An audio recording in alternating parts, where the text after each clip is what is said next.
All right. Let those notifications go out. Yes, you see me doing a little jig. Let me tell y'all something. The abundance is real. I kid you not. Oh man, remember we talk a lot about you got to get rid of that scarcity mindset. So you get the abundant mindset. And Jesus said he came so we can live and live more abundantly. In order to see that abundance, right? We got to kick that scarcity mindset to the curb, because that scarcity mindset leads to selfishness.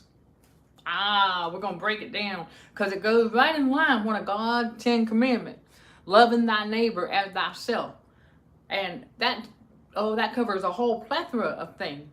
And one of the things we see about narcissists is that they don't do this, okay? Because they are very, very selfish. Narcissism breeds selfishness.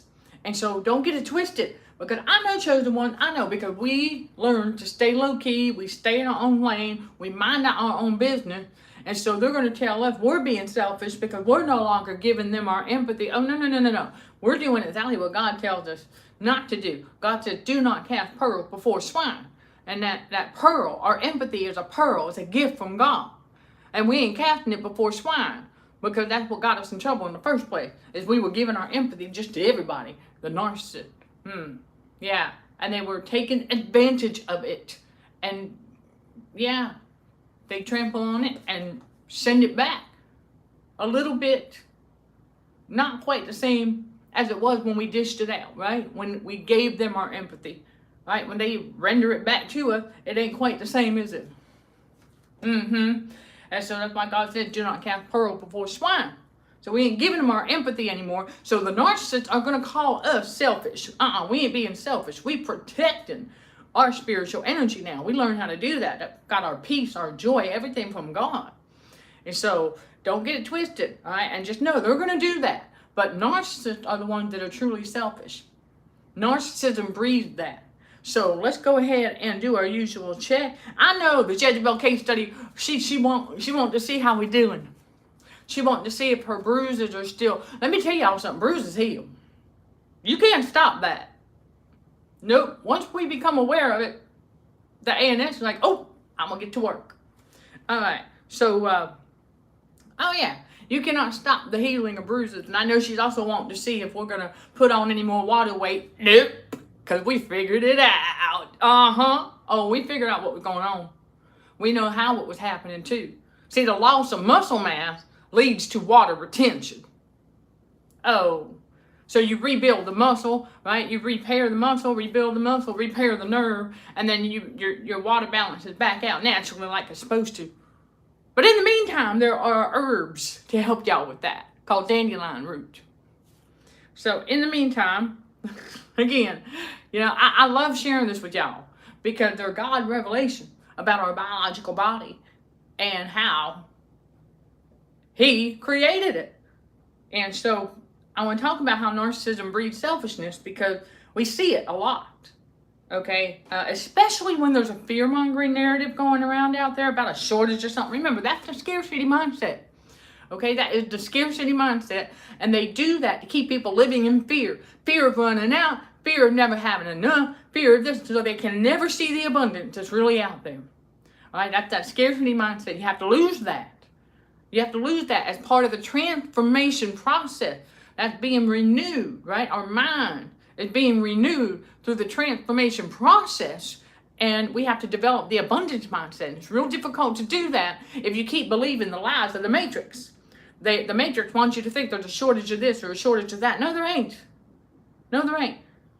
It's being renewed. It's just they're playing on human nature, because human nature is very repetitive, and the flesh can be very selfish. So what they do, there's this game of narcissism on the world stage. What they do is they spread a fear-mongering message about not having enough of this or a shortage of that, when there's not really a shortage. I figured out what the stores do. Oh yeah, it's like they deliberately don't restock the shelf because they need to make the devil's lies look believable. So this is how they get people to play themselves, especially narcissists. Especially the narcissist. Okay? They don't realize that they're being lied to start with. There ain't no shortage. You go to a grocery store, there's plenty of, let's say there's a particular type of bread, right, that they're using as part of the game of narcissism. There's a particular type of bread, and narcissist in a particular town, that's one of the favorite breads of let's say a family, okay, that has some narcissists. Oh, come on now. If you can find me a family, okay, a whole blood related family, and none of them are narcissists, oh yeah, please enlighten me, okay? Now, that being said, you have a family, and you have some, not all of them are going to be narcissists, but anyway, you can have 85% on one side. I know that's what happened with me, okay? With yours truly, on the Jezebel that gave birth to me, on her side of the family, that's 85% narcissist over there. So it was like, oof, wow, okay? So anyhow, that being said, you're going to have those narcissists with the scarcity mindset who are going to get tricked into playing themselves because they believe that fear-mongering message about a shortage of that favorite bread, okay? So they're going to tell you they're going to tell you that they say they're going to be. See, they don't hear that part, all right? They don't hear that part. That there will be or there's going to be, but there isn't yet. Not until the narcissists go to the store, and because of the selfishness, okay, and complete disobedience to God's commandment for loving thy neighbor as thyself, they go and they will buy 3-4 loaves of that bread. When, let's say there's 30 loaves of that bread on 30 or 40 on that shelf. Plenty for the whole neighborhood, the little town, all right? For everyone to at least have 2 loaves, but because you have some narcissists, because of their selfishness, they go to the store and they start hoarding up. They get 4 or 5 loaves. And then you get that one narcissist with only 3 loaves left on. And they're like, oh hell, and they just grab it all. They're hoarding. They're not loving thy neighbor as thyself. And they're living in fear. So they're acting on impulse as well. And that's part of the game of narcissism. And because the message was that there will be a shortage. Now, the shelf is empty at the store. So now, now there's a shortage at that store though. So I'm just giving y'all this for an example of selfishness in action. Because that's what happened, okay? That's what happened. And that's what they do. They get tricked into playing themselves. So that's what happened with the game of narcissism on the world stage. And y'all know I can't, it's a hotel room, I can't control outside noises. So if you're picking up that siren, it is what it is. And well, listen, this is the transition that we're making from one state to another. So I had to come back to this state, get the rest of my stuff. All right, so anyway, that being said, we're taking a rest. And God's revealing a lot to yours truly about these things, and I'm paying attention more and more about how narcissism breeds selfishness and what it really looks like. See, they want you to think the chosen ones are being selfish because we're not giving out our empathy, like I said in the very beginning. They want you to think that we're being selfish because we're taking the time and the space that we need for trauma healing, spiritual growth, and then for those of us who are healed, okay, we may have a physical body that we need to get back in shape. And so we're taking the time and space to do that. For endurance training, yes, okay, and we're taking the time and the space to do that. Plus, as the minister, okay, the leader of this ministry at Consulting for Heightened Awareness, CHA, and our brand is breaking the trauma bond to the world, and this is part of it. We start to see this stuff, and we start to realize that we ain't supposed to act like that.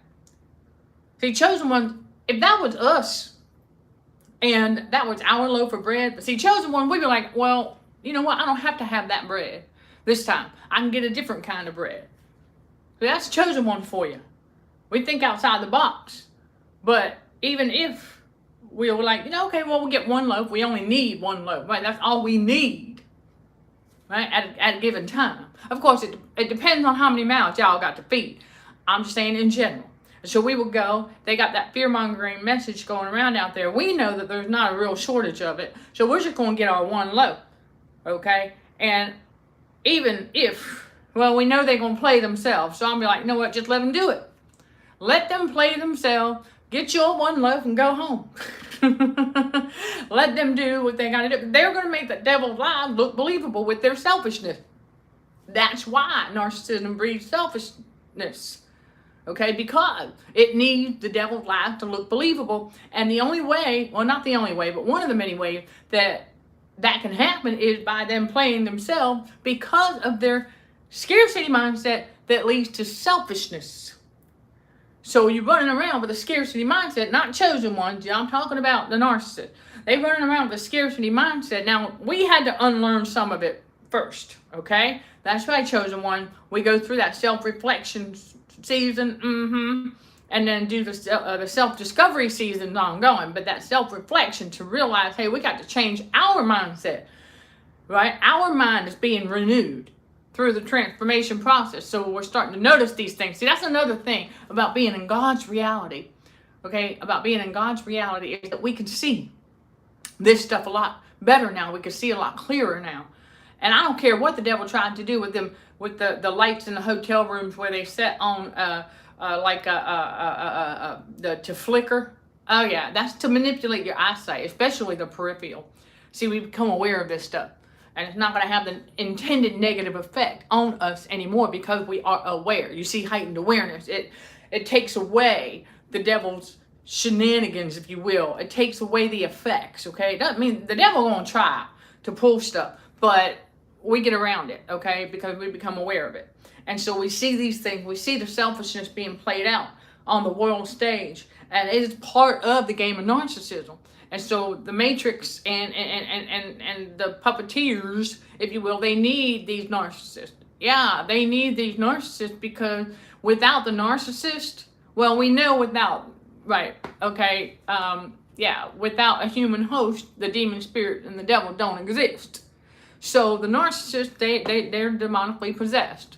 And so the Matrix needs them, though, because they will continue to play the game of narcissism, and they will continue to make the devil's lies look believable with their selfishness. And so, I don't know, some of y'all might have seen it. I saw it on Quora for the first time when I started writing on Quora. That's where this ministry started, by the way. All right, thank y'all for hitting that thumbs up on this message so that our fellow warriors can get it as well. Okay, because that selfishness comes from that scarcity mindset, that narcissism. And I remember seeing a photo, or a meme, if you will, of this toddler sitting on the floor. The two of them. There's one over here and there's one over here.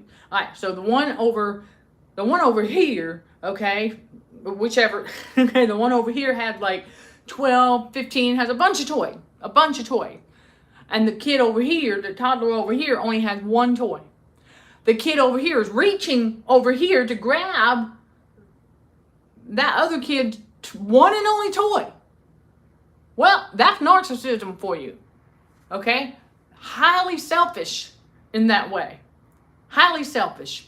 And it's funny because they think that we're being selfish because we're not sharing our innermost desires anymore. We're not sharing our every move. We're not sharing. We're learning to switch things up when necessary. We're not giving them our empathy. And so they're going to misinterpret. Well, remember, narcissists get it wrong about chosen ones all the time anyway. Right? Narcissists get it wrong. All right? They're going to sit there with the demon of assumption, and they're going to sit there and go, well, the chosen one over there being selfish because they're not giving us their empathy. You know, that's too bad. We're not supposed to. See, when you get in line with God and you start obeying God and His commandments and His principles and His laws, and you start realizing He tells us don't be giving the good stuff over to the bad guys. You know, it kind of reminds me of a strategy, right? Okay, so why would you, if you're at war, this is a spiritual battle for the mind, right? So in the spiritual battle, we learn not to divulge our every move, right? That's why we move in silence. Another reason why they gonna call us selfish, because we're not telling them our every move. I've seen them do it on social media where some will go on a trip and they will post their every mile marker. They will post where they stop for gas at this truck stop or this gas station at this exit number off of this highway in this city or town. I'm like, why are you doing that? Even before God awakened me and I saw that happen, I was like, why are you doing that on social media? I said, that's nuts. But anyway, yeah, there's really no reason to be doing that. Okay, that's just, you're basically giving the devil your every move right there when you do that. But see, chosen ones, we learn not to do that. And so they're going to call us selfish because we're not doing that. We're not giving them all of our attention. Oh, that's a big one. Okay, we're not giving them any attention where possible. Y'all got to understand that. And so they're going to call us selfish. So you see how, and I'm reminded of when Jesus said, and God tells us also that it's like, woe, okay? Woe to thee who calls evil good and good evil. I'm paraphrasing, but y'all know what I'm talking about. That's what's happening here. Is that chosen ones, we are obeying God. And so now we're the bad guy. Because we're obeying God. So now we're the ones that get painted as the bad guy. Well, they always wanted to paint us as the bad guy anyway. Y'all know that, right? Because anytime they would try to get us to step out of character when it used to work, and we get right, and then they could paint us as the bad guy by pointing the finger at us, saying that see, he, she crazy, when it's really them. They always want to deflect, okay, that kind of attention off of them and onto the one that got tricked into stepping out of character, a chosen one. And so we learn to stop doing that. See, when we stop doing that, we don't give them the expected reaction, they don't know what to do. They don't know what to do because that exposes them even more too. You see, you got to realize that this is God at work here, revealing all of this. And there ain't nothing that anybody can do to stop God. I need y'all to really understand that. Those who don't know yet, you're going to find out. You cannot stop God no matter what you try to do. Okay? Even yours truly, if I tried to stop God, he'd be like, watch this. All the time. That's what he echoes in my subconscious mind all the time. Because I'm like, oh, okay, so this evildoer over here thought that we were just going to be done for, right? Yeah, that Jezebel case study thought that she buried us. The devil thought that he had us in. The devil thought that... See, that's the thing about chosen one. We bounce them back, and we bounce them back even quicker and even better than before. I'm going to tell y'all something. My flexibility, I'm like, ooh, glory be to God. I didn't know I could be that flexible. I kid you not. And so I was like, wow. I mean, have mercy. I didn't know. So blessing in disguise there. Because as we are rebuilding muscle and doing endurance training and we're stretching and I'm finding out, wow, we can move like that? Okay. Yes, because with God, all things are possible. And so that's why I tell y'all, chosen ones, no matter what the devil tried to do, right? The devil tried to think. Whenever they attack and God isolates us, the narcissist, yeah, they're going to automatically think we're being selfish with our time. It ain't our time anyway. This is God's time. When we know it's God's time, it ain't ours. And so they want to think, let them think. Let them think that. Let them think it. We know that they're the ones who are truly selfish. Because they're all about materialistic things. See, they don't realize that chosen ones really are selfless. We're not doing any of this for ourselves. We're building and growing this ministry for the glory of God. We're not doing this. I'm not doing this for me. I'm doing this for God. And that means the God Spirit in y'all too. But see, narcissists, they don't understand that.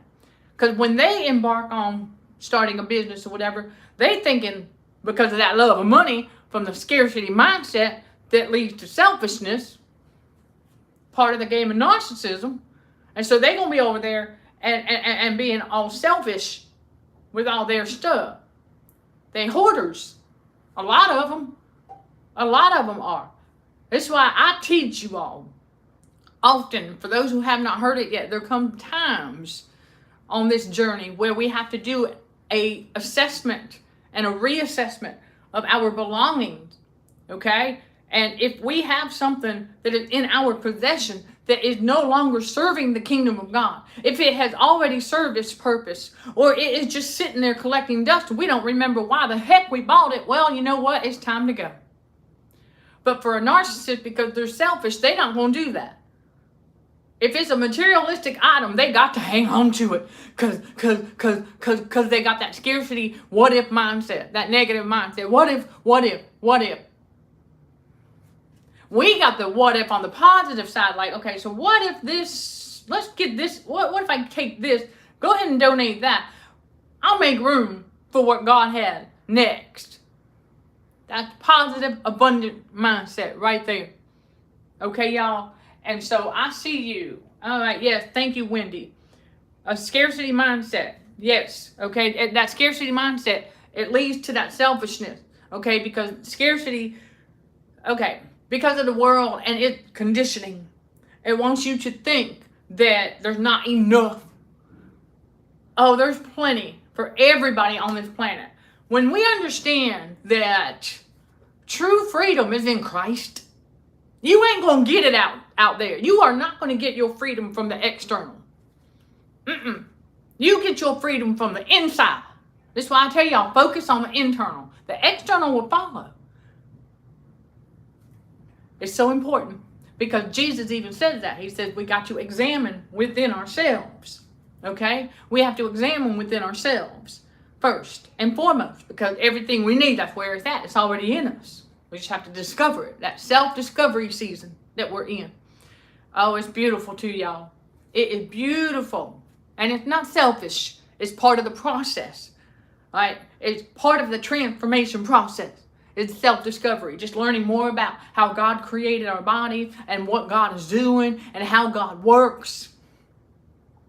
And he does not work with the scarcity mindset. Okay? No. Because I've learned this. That's the thing, chosen one. That scarcity mindset, it will lead to selfishness. And then I know that humans were creatures of habit. I get that. But let me tell you something. If I go to the store and they playing that game of narcissism with romaine lettuce again, I'm like, okay, fine. I'm going to switch it up. I'll get some green leaf. No big deal. Problem solved. Okay, because I have a preference of romaine lettuce. Sure. And we've seen them do that on this world stage with the game of narcissism from time to time. They try to scare y'all with some non-existent, whatever the heck they want to call it. Okay, that stuff ain't even real. Okay, that's just an illusion to play the game of narcissism and get everybody all, oh, now there's a big recall. Oh, now there's a shortage. You see how it's the pattern? Okay, that's the pattern right there. And so I'm like, oh, okay, so they're going to play that game with the romaine lettuce again. Oh, yeah, again, remember, Ecclesiastes 1 verse 9, nothing new under the sun. And the reason they keep doing it is because it keeps working. It keeps working. So now the stores, everybody got to pull it off the shelf and make it look like, oh, excuse me, now there's a shortage. Okay. And I'm like, all right, well, you know what? Green leaf lettuce will work. That'll work. That'll work. I switch it up. Chosen one, that's how we are. We learn to think like, okay, and quickly too. We change it up. Because we know, oh, there's green leaf. Okay, so romaine, they playing the game with the romaine lettuce again. All right, well, let's get some green leaf. Problem solved. Go check out. Go home.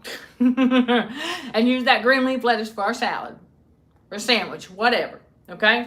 And so it's done. There's your abundance right there. It's all about mindset. It really, truly is. But I'm telling y'all something. When you understand when again, I said this in the beginning. When Jesus said he came so we can live and live more abundantly. Oh my gosh, let me tell you, okay, that you develop that abundant mindset. You realize that there's really enough to go around for everybody. There really is. But if you're still out here believing, I know it takes a while to purge that subconscious. So y'all, for those of you who are on the journey with us purging the subconscious, I ain't talking about y'all. I'm not, the narcissists out here, they can't do this. Okay, they're perfectly programmed, okay, to continue like they do that same old routine inside the matrix. It's that programming that they got, okay, and they're just going to continue to do that, and they're going to continue to play the game. Whereas we get out, we walk away from it spiritually, and we stop playing the game of narcissism, and we realize, oh, okay, so now we get into a little bit more of the and more because it ties into the fact that scarcity mindset. Always thinking or always being afraid of not having enough. And you know what? There's a big part that plays into that inside the matrix. And it's where it convinces you or basically forces you, okay, to buy too tubes of toothpaste when you only need one. I'm going to tell y'all something, because that can last a very long time. There's an abundance. That small tube of toothpaste, okay, fluoride free, by the way, no fluoride. Come on, that fluoride, it affects the brain negatively. Of course, too much sodium does too. But y'all, do your research, okay? It's not a secret. A lot of people have found this out. And so what I've done is I said, okay, I just need that one tube, because I've learned that for yours truly, one tube of toothpaste, it takes a very little bit, goes a long way. And that's the abundance. And I realized that. And I said, oh my gosh, but we were taught, yeah, you can put, yeah, you fill the whole brush up with toothpaste. That's what I was taught that. And so that's what I did, because it was part of the conditioning. And I realized now, though, hold on a second. I need just a tiny little bit out of that tube. And it lathers up, it goes a long way.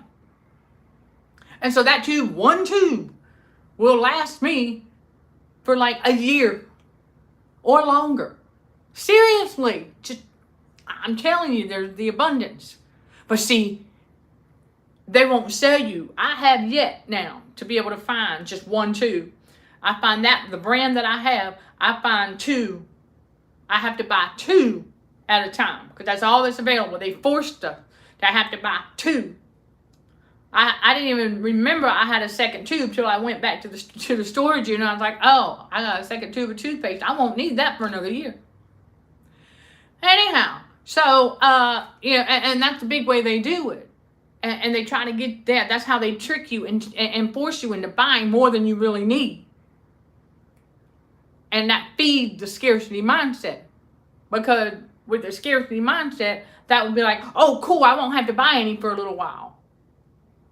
With the abundant mindset, I'm like, okay, I got 2 tubes of toothpaste, 2-3 years maybe. I ain't going to have to buy no more toothpaste for a long time.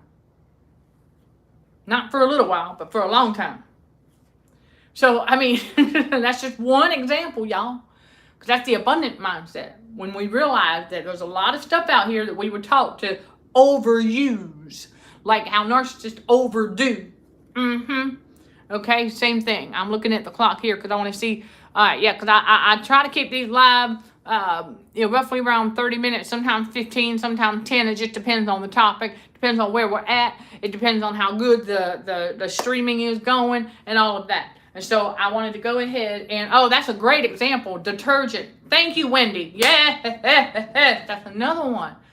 Yeah, laundry detergent. I've learned that too. I see the abundance in it. I sure do. It's like that one bag of the depending on, well, the Arm & Hammer brand or whatever. Anyway, it has like 52 pods in it. And then when you're just one person, how often am I doing laundry? Maybe once a week. Okay, how many weeks are there in a year? 52.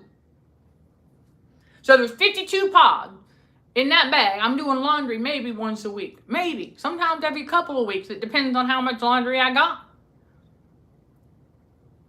And so 52 pods at least in one pack. That can last a whole year. 1 pod per load.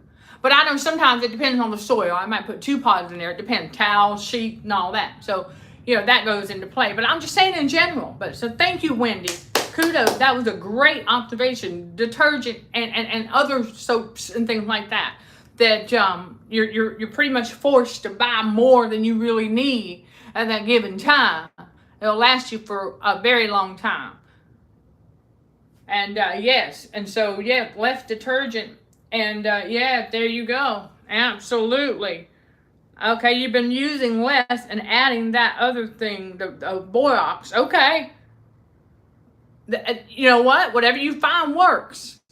Because I'm going to tell you that it's not that less is more, really. Okay, but there's a little bit of truth to that. But the abundance. I've heard people say sometimes less is more. Well, and that depends. That really depends. It depends on what. Okay? And detergent, okay, there you go. And that's what we do. We learn to use less of certain things because it goes a long way. And then if you're adding something else, there you go. That works. That's why we say, whenever you find something that works for you, that you will do more of. That's right. So thank you for that, okay? And I'm telling you, it's wonderful the things that we start to learn. And it's not that we're being selfish. No, we're not. We're learning to set boundaries. Oh, y'all know narcissists are going to call you selfish when you set boundaries. Just get used to it. Okay, get used to it. We do. We get used to it. When we start setting and enforcing boundaries, they're automatically going to call us selfish. It don't matter. It don't matter. Okay, y'all? So keep that in mind going forward. I thank y'all, okay? Really, seriously, from the bottom of my heart, the top of my heart, wherever you want to put it, okay? Because the kingdom of God is in the mind. Don't forget that, okay? Don't forget the kingdom of God. And, we learn that there's a lot of things that we continue to observe out here, and we see how the selfishness plays out. And a lot of that is by design of the narcissistic matrix to keep them playing themselves to help the lies look believable, okay? To help the devil's lies look believable. So, yeah, remember, the devil is all about appearances. It got to look believable, right? There you go. All right, everybody, I highly encourage y'all check out those links in the video description below. We got something for all y'all right here on this YouTube channel for wherever you're at in the spiritual awakening and beyond. And we continue to bring you more while you are with us on this journey. We are making the transition, okay, getting back to Texas, but we're going to stop off along the way, and we bring you all with us. All right, man, I love it. I'm excited about what God will reveal next and have me bring and share with you all as well, all right, as we keep on seeking God's spiritual truth, more truths, and everything in between for the glory of God. Sending love and light to all fellow warriors. Thank you for watching, listening, and for your continued support. Till next time, we'll show some gratitude to the Heavenly Father, and you keep being you. In Jesus' name, amen.